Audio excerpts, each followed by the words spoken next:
Hi, you're watching Reddit Confessions. What I did while she was sipping wine across from her lover wasn't out of anger.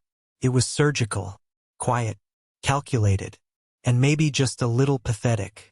But it worked. The hardest part wasn't finding out. It was realizing I had already known. Not from a text or lipstick or perfume.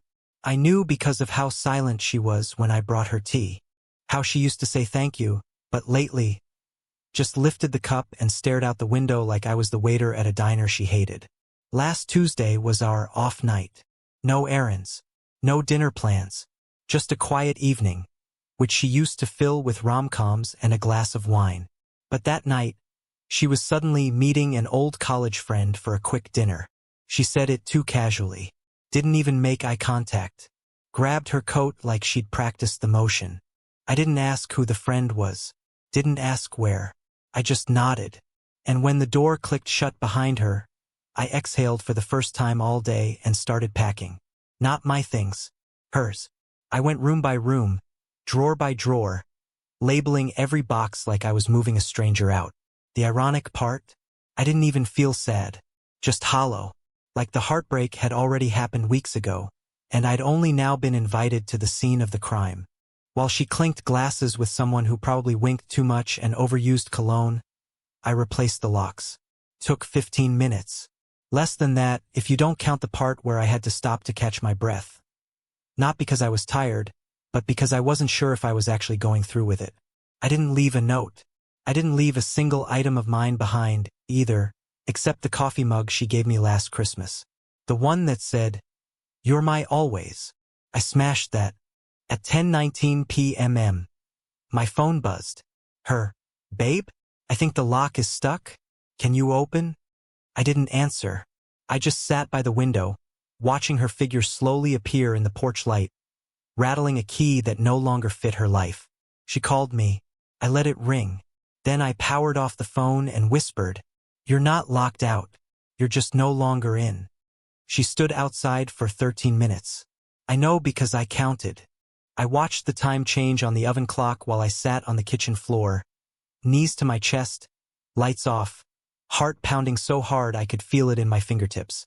The woman I once planned a life with was now pacing on our porch, calling me like I was the one who'd gone off script. I heard her voice through the door, soft at first, then annoyed, then something close to panic. "Linwood? Hello? I know you're home. The car's right there. What is this?" I said nothing. I did nothing. That's how it had been for months. Except this time, the silence was mine by choice. I know how this makes me sound. Petty. Childish. But when you've been ignored so thoroughly for so long, silence starts to feel like your only weapon. You start to realize how much power there is in not replying. And believe me, I wasn't trying to win anything. There was no grand plan. No speech rehearsed in the mirror. There was just a man who'd reached the edge of his patience and quietly decided he'd rather feel empty than humiliated. I heard her try the back door. Locked. Heard her throw something against the siding. A shoe? Her purse? I don't know. I didn't flinch. I had nothing left to give. When I finally turned my phone back on, I had 7 missed calls and 4 voicemails. I didn't listen to any of them. I just stared at the screen, rereading the texts she sent before the dinner. "Running late. But I'll be home soon, Redheart. This place has the cutest wine flights. You'd love it here. We should go next week." As if we still existed. As if she hadn't already gone emotionally AWOL months ago. I made myself tea, 1 sugar, no milk. Exactly how she never remembered I liked it. And while it steeped, I pulled out the shoebox from under the couch. The one with the things I never meant to keep. Her old love notes, a crumpled movie ticket from our first date, that photo booth strip where we both looked 19 and sleep-deprived and ridiculously in love. I threw it all into the fireplace. Watched it curl and blacken. The only thing I spared was the note she left me when I had the flu back in 17. It said, "Please don't die. I'd miss you too much." I don't know why I kept it. Maybe because I wanted to believe she once meant it. At 11:03, I heard her leave. The engine of her car coughing to life, tires crunching out of the driveway. I didn't follow, didn't peek. just sat at the table where I once celebrated our anniversaries and whispered, "I'm done." And for the first time in years, I felt like I actually meant it. The next morning, I half expected her to come back swinging. A barrage of texts, maybe her mother calling me to demand I act like a man, or some dramatic message with typos and teardrops. But instead, there was silence. Not a single buzz on my phone. No knock at the door. Just the eerie calm of a home that no longer felt like a shared space. I'd expected anger, confusion, maybe even fake remorse, but what I got was worse. Nothing. I started to wonder if she'd simply gone back to him. You'd think I'd feel relief, that maybe the quiet meant closure. But instead, it just made the questions louder in my head. Was this what she'd been hoping for? Had I played right into her hands by locking her out, making it easier for her to slide fully into the arms of another man? Was I not even worth the fight? By noon, I broke and turned my phone back on. Messages started flooding in. 9 missed calls, 3 voicemails, and a string of texts that felt more performative than sincere. "Linwood, what is going on? I came home and couldn't get in. This is immature. We need to talk. Please. I don't know why you're doing this." Nothing happened. That last one hit me harder than I expected. Nothing happened. That was always her move. Deny, deflect, gaslight. It wasn't just a lie. It was an insult to everything I'd quietly swallowed for the past year. I didn't reply. I couldn't trust myself to. I was too close to giving her another chance. Too close to opening the door and pretending none of this was real. So instead, I opened something else. A folder on my laptop labeled property. In it were all the documents we'd avoided discussing for years. The deed, the mortgage, the prenup she once laughed off as unromantic. I hadn't looked at that prenup in a decade, but suddenly, it was the most important document in my life. I read every word 3 times. My hands shook with every line. She had signed it, voluntarily, without a lawyer, and according to it, if she cheated, she got nothing. I sat there in disbelief, trying to remember the version of myself that ever thought we'd need this paper.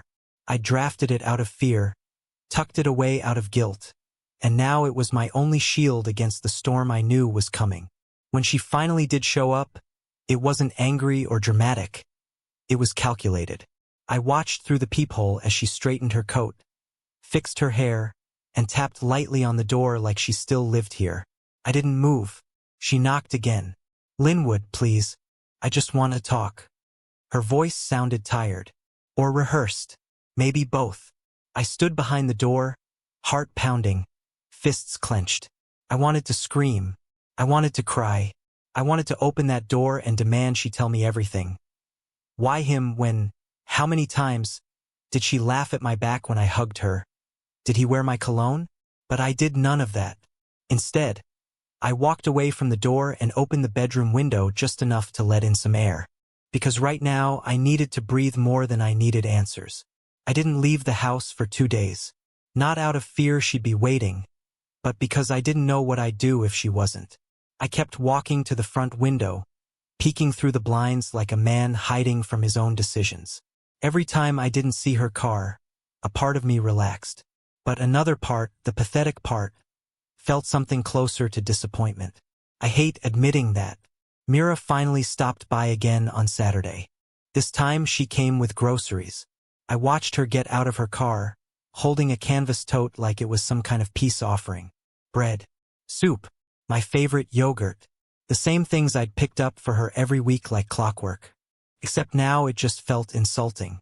She stood on the porch for a full 5 minutes.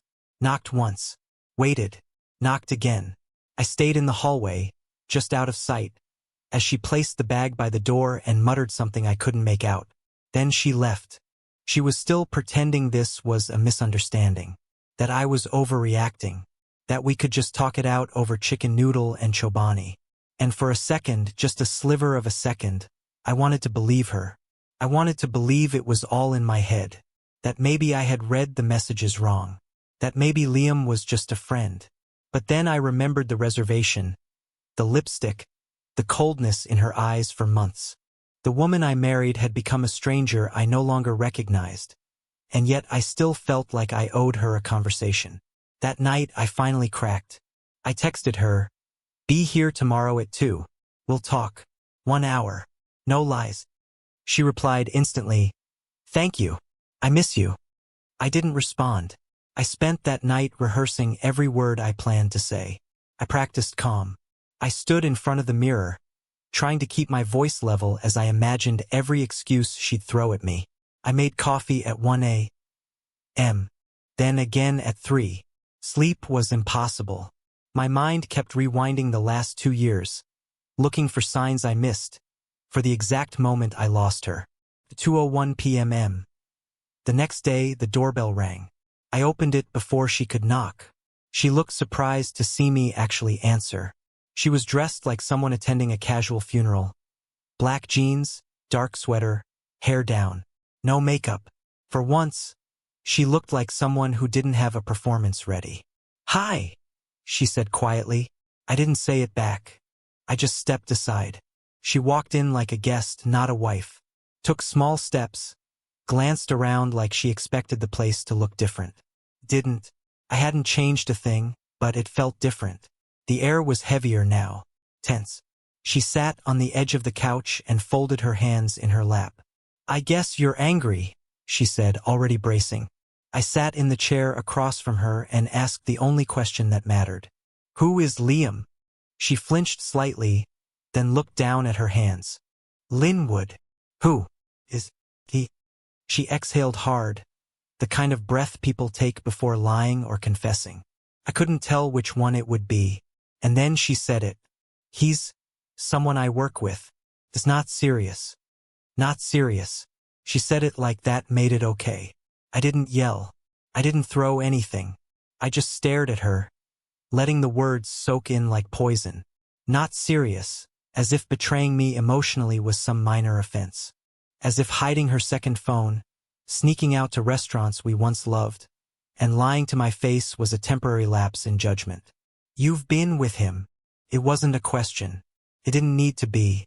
She didn't deny it. Her silence confirmed more than words ever could. I stood up. My hands were trembling, but my voice wasn't. "Your stuff is boxed in the garage. You can pick it up whenever you want. But you don't live here anymore." Her mouth opened slightly. "Linwood, please." "No. I gave you everything. Patience. Loyalty. Time. You gave me someone else's leftovers." Her eyes finally filled with tears, but I felt nothing. No sympathy. No desire to comfort her. I walked to the door and opened it. I said, "1 hour. We're done here." She stood up slowly, walked out without another word, and I shut the door behind her. This time it didn't feel like closure. It felt like survival. The sound of the door closing behind her echoed in my chest long after she was gone. I stood there, hands still on the handle, pulse thumping through my fingertips. I kept thinking maybe she'd turn around, knock again, demand to stay and fight for us. But she didn't. She walked straight to her car without looking back, like she'd already made peace with losing me. Or worse, like she never really lost anything at all. The moment she drove off, I slid down against the door and sat on the floor. I didn't cry. I just sat. It wasn't anger anymore. It was exhaustion. The kind that wraps around your bones and whispers, "You were never enough and you always knew it." I didn't eat that day. Couldn't. I made coffee out of habit and poured it down the sink. I wandered through the house like a guest at a museum. Every room filled with artifacts of a relationship that used to mean everything. Her coat still hung in the hallway. Her mug was still on the shelf. Her handwriting still clung to the whiteboard calendar in the kitchen, next to reminders like, "Get eggs," and "Call Aunt June." She never called Aunt June. That was me. Every time. By midnight, I couldn't take it anymore. I grabbed a trash bag and started clearing things out. Not the big, dramatic stuff, but the little ghosts. The shampoo she used. The hair ties on the nightstand. The Post-its with her doodles on the fridge. It felt like pulling splinters out of my skin. Small, painful, necessary. I tossed everything into a box labeled Mira and left it in the garage, next to the boxes I'd packed days earlier. I still hadn't touched any of them. I kept pretending I was building boundaries, but really, I was delaying the inevitable. I didn't want to move forward. I wanted to freeze time right before it all broke. The next morning, I logged into our joint cloud account. Not out of spite, but because I needed to detach from the data too. I expected to see the usual shared grocery lists, birthday reminders, recipes she never made. But what I found was worse. A folder named Design Project, with dozens of photos. Photos of them. At a hotel bar. At a beach. In front of a fireplace that definitely wasn't ours. Her arms around him. That same laugh she used to save just for me. The same dresses I thought she wore for solo dinners. All documented. All time-stamped. The folder had been synced to our account by mistake. Probably from her phone. I didn't open all of them. Just the first few. That was enough. Enough to confirm what she couldn't admit. Enough to crush the last flicker of doubt I had left. It wasn't just a fling. It was a second life she built without me, and she documented it like a vacation she'd want to relive. I deleted the folder. Not to protect her. Not even to protect myself. Just to stop seeing what I already knew. That evening, I called my sister in Vermont. I hadn't spoken to her in months. Not since I started withdrawing from everyone. I told her I needed to get out for a while. That I needed space. She didn't ask questions. She just said, "I'll make the bed." I booked a one-way ticket for the weekend. And for the first time since all of this started, I felt something close to clarity. Not peace, not yet, but direction. I didn't tell Mira I was leaving. I figured she'd figure it out once her key still didn't work and the house felt colder without the man who used to fix everything. By Friday morning, the bags were packed. Not just with clothes, but with pieces of my old life that still mattered. The books she never touched but I read twice. The blanket I bought before we ever met. My grandfather's watch. Nothing fancy. Nothing dramatic. Just mine. I looked around the place one last time, trying to imagine it without her in it, and surprisingly it was easy. Easier than I thought.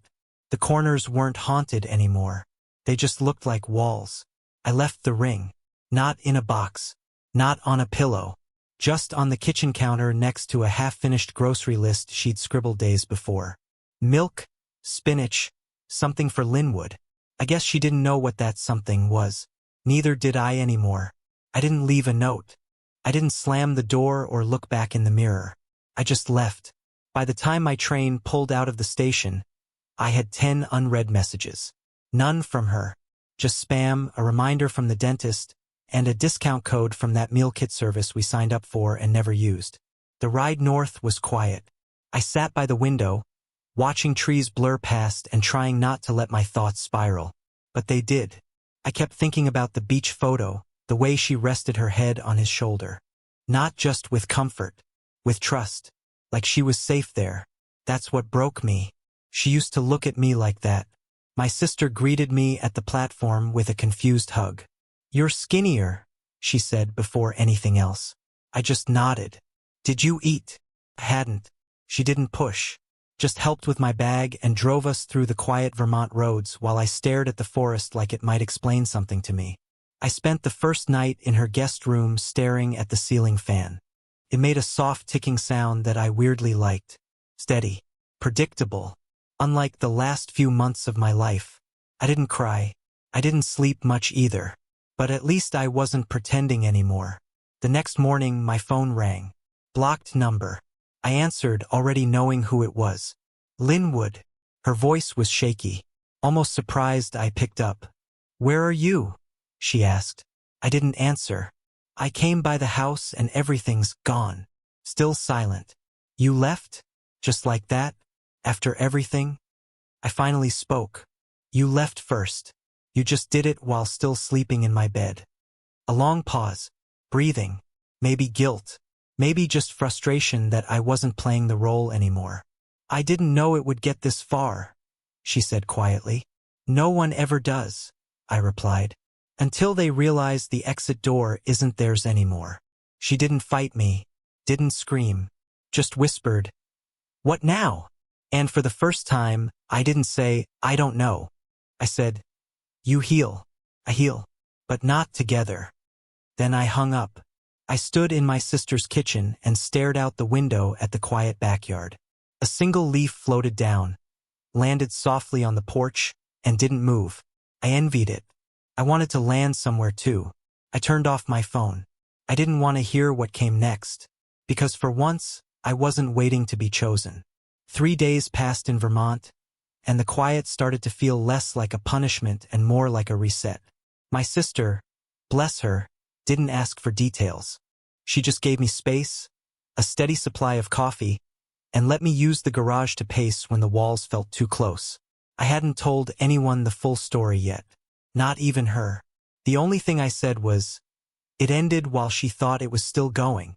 On the 4th morning, I woke to a string of missed calls from an unknown number. I knew it was her. Mira had clearly blocked her main line after I didn't respond to her last message. I didn't listen to the voicemails. But then, she sent a text from another number, and curiosity got the better of me. You changed the password to the cloud. I needed to access the house docs. Please just send me the files. She wasn't talking about the house. What she meant was, I saw that you saw everything. She must have discovered the missing folder. The one with her pictures. Her second life. Her mistake. Except now it wasn't a mistake. It was evidence. And she didn't want to lose more than she already had. I didn't reply. Instead, I logged into the account and stripped every file she'd uploaded. Photos, videos, shared documents. Not out of pettiness, but because it was time. Our digital life needed the same purge as our physical one. I deleted the album titled August Retreat. Even though I knew it had nothing to do with work and everything to do with Liam, I renamed our shared drive to Closed. 15 minutes later, another message. You're being cruel now. That's not you. No, it wasn't the old me. The man who tiptoed around her moods, who apologized for her distance, who laughed off her sarcasm even when it stung. That version of me would have folded. But he wasn't here anymore, and neither was she. That night, I spoke to my sister for real. I told her about the lies, the phone, the fake dinners, the photo folder. She didn't say much, just pulled me into a hug so tight, I thought I might finally come undone. She's not your problem anymore, she whispered. And for the first time, I started to believe it. The next morning, I got an email. Subject line, please read. Against my better judgment, I opened it. There was no apology, no ownership, just a message drenched in vague sadness and blurry justifications. I never meant to hurt you. It just happened. You were so distant, so predictable. Liam made me feel seen again. I didn't expect it to go that far. I didn't plan to fall for him. I was confused. You have to believe that. I sat with those words for a while. Seen again. As if I was the one who turned the lights off. As if her deception wasn't planned, framed, and executed one dinner at a time. I wrote a response, then deleted it. Instead, I forwarded the email to my attorney. Because now it wasn't about emotion. It was logistics. I'd already changed the locks. Now it was time to change everything else too. The day the divorce papers were finalized, I didn't feel victorious. There wasn't some cinematic moment of freedom or symbolic tossing of a ring into the wind. I just felt still, like the shaking had finally stopped. I walked out of the courthouse with a single envelope in my hand and an ache in my chest that felt less like heartbreak and more like the last breath after surfacing from deep water. Mira didn't show. She signed remotely. No apology. No goodbye. Just a courier and a cold signature on the dotted line. That was her final act. Distance. And honestly, it was fitting. That's how she lived the last year of our marriage. Half present, half elsewhere. I spent a few more weeks at my sister's. Not because I couldn't leave, but because I didn't want to rush toward the next thing just to fill the silence. One evening, I sat on the porch with a cup of coffee, watching the sun set behind the hills, and for the first time in what felt like forever, I smiled. Not a big, dramatic smile. Just a small, tired one, the kind that says, maybe I'll be okay. I started writing again. Nothing fancy. Just thoughts. Pages and pages of them. I wrote about the first time I noticed she didn't hold my hand at the movies anymore. About how I used to wake up early just to make her breakfast even though she rarely ate it. about the silence between two people who once promised to be each other's everything. But then I started writing about me. Not the me who begged for crumbs of affection. The me who rebuilt. The me who learned that loving someone shouldn't mean losing yourself. A few weeks ago, I moved into a small rental back in my hometown. It's nothing special. Creaky floors, weird wallpaper, and a neighbor who plays the saxophone badly. But it's mine. I painted one of the rooms a deep navy blue just because I liked it. No one questioned me. No one rolled their eyes. And I realized I'd spent so long trying to be enough for someone else. I forgot what it felt like to just be me. Last Sunday, I went to the farmer's market. Bought myself flowers. I used to think that was sad, buying your own flowers. But you know what? It's not. It's brave. It's standing in the ruins of a broken dream and deciding to plant something new anyway. And maybe, someday, someone will walk into my life who doesn't need grand gestures or hollow promises. Someone who won't look past me, but at me. Until then, I've got a decent coffee maker, a quiet porch, and the sound of my own thoughts. Finally free from the noise of pretending. I'm not broken, just rebuilt. Thank you for following this journey on Reddit Confessions. What moment in this story hit you the hardest? Was it the photos, the confrontation, or the silence that said everything? Drop your thoughts in the comments. And remember, sometimes the strongest thing you can do is quietly walk away and never look back. We'll see you in the next story.